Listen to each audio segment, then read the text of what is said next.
लाल झेंड्याच्या साक्षीनं सोलापूरमध्ये श्रमिकांचा हुंकार घालण्यात आलाय। पदयात्रेमध्ये आयोजित करण्यात आलेल्या श्रमिकांच्या माध्यमातून मोठा उत्स्फूर्त असा प्रतिसाद देत महत्त्वपूर्ण घोषणाबाजी करत न्याय मागण्यात आलाय।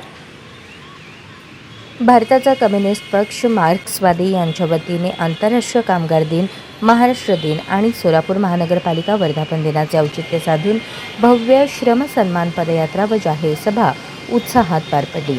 कार्यक्रमाला ज्येष्ठ नेते माजी आमदार कॉम्रेड नरसई आडम मास्टर, सीटूचे राज्य महासचिव कॉम्रेड एम.एच. शेख, कुंभारी येथील कॉम्रेड गोदूताई परुळेकर, नगर येथे माकपचे जिल्हा नेते कॉम्रेड युसुफ शेख मेजर यांची प्रमुख उपस्थिती होती।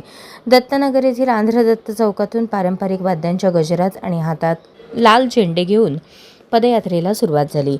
पद्मशाली चौक, पोटफाडी चौक, तानाबाना चौक मार्गे मार्गक्रमण करत ही पदयात्रा दत्तनगर येथील लालबावटा कार्यालयात समारोपाला पोहोचली। या दरम्यान जगातील कामगारांनो एक व्हा, स्वातंत्र्य, लोकशाही, समाजवाद जिंदाबाद, साम्राज्यवाद मुर्दाबाद, विज्ञान व विवेकवाद जिंदाबाद, अंधश्रद्धा हो बर्बाद अशा घोषणांनी परिसर दणाणून गेला। प्रजानाट्य मंडळाच्या कलापथकाने सादर केलेल्या क्रांतिकारी गीतांनी वातावरणात ऊर्जा आणि प्रेरणा निर्माण केली।